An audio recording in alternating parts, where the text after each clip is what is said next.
నవరాత్రి 9 రోజులలో ఏ రోజు ఏ రంగు బట్టలు వేసుకోవాలో మీకు తెలుసా? ఈ రంగులు సాక్షాత్తు దుర్గమ్మ 9 రోజులు ధరించిన రంగులు. మొదటి రోజు తెల్లటి రంగు బట్టలు ధరించాలి. ఎందుకంటే మొదటి రోజు మనం శైలపుత్రి దేవిని పూజిస్తాం. తెలుపు రంగు శైలపుత్రి శాంతిని సూచిస్తుంది. రెండవ రోజు ఎరుపు రంగు బట్టలు ధరించాలి. ఎందుకంటే రెండవ రోజు మనం బ్రహ్మచారిణి దేవిని పూజిస్తాం.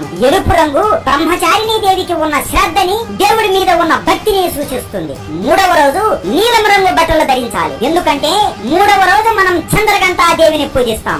నీలం రంగు చంద్రగంటా దేవికి ఉన్న శక్తి అలాగే ధైర్యాన్ని సూచిస్తుంది. నాలుగవ రోజు పసుపు రంగు బట్టలు ధరించాలి. ఎందుకంటే నాలుగవ రోజు మనం కుష్మాండా దేవిని పూజిస్తాం. పసుపు రంగు కుష్మాండా దేవి ఈ ప్రపంచానికి ఆమె నవ్వుతూ పంచిన ఆనందాన్ని సూచిస్తుంది. ఐదవ రోజు ఆకుపచ్చ రంగు బట్టలు ధరించాలి. ఎందుకంటే ఐదవ రోజు మనం కార్తికేయుడి తల్లి అయిన స్కందమాత దేవిని పూజిస్తాం. ఆకుపచ్చ రంగు ఒకరి పుట్టుకని అలాగే కొత్త ప్రాణాన్ని సూచిస్తుంది. ఆరవ రోజు బూడిద రంగు బట్టలు ధరించాలి. ఎందుకంటే ఆరవ రోజు మనం కాత్యాయని దేవిని పూజిస్తాము. బూడిద రంగు కాత్యాయని దేవికి ఉన్న బలము అలాగే జీవితంలో దేనికి లొంగకుండా ఉండే ఆమె శక్తిని సూచిస్తుంది.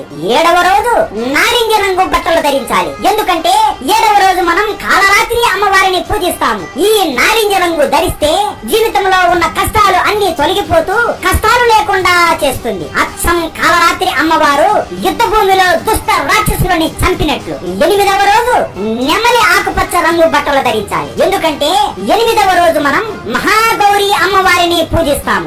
నెమలి ఆకుపచ్చ రంగు ధరించడం వలన భార్యాభర్తల సమస్యలు ఏ ఉన్నా తొలగిపోతాయి. ఆఖరి 9వ రోజు గులాబీ రంగు బట్టలు ధరించాలి. ఎందుకంటే 9వ రోజు మనం సిద్ధిదార్తి అమ్మవారిని పూజిస్తాం. గులాబీ రంగు ధరించడం వలన ప్రేమ సమస్యలు ఏవి ఉన్నా అన్ని తొలగిపోతాయి. మగవాళ్ళు అయినా ఆడవారు అయినా తప్పకుండా ఈ రంగు బట్టలు నవరాత్రి 9 రోజులు ధరించాలి. అసలు నవరాత్రి ఎందుకు జరుపుకుంటారు? దుర్గమ్మ ఎలా జన్మించిందో తెలుసుకోవాలి అంటే మన తెలుగు హిస్టరీ టేల్స్ ఛానల్లో పెద్ద వీడియో చేశాము, చూసేయండి. దుర్గమ్మ అంటే మీకు ఇష్టం ఉంటే జై దుర్గాదేవి అని కామెంట్ చేసి సబ్స్క్రైబ్ చేసుకోండి. జై దుర్గాదేవి.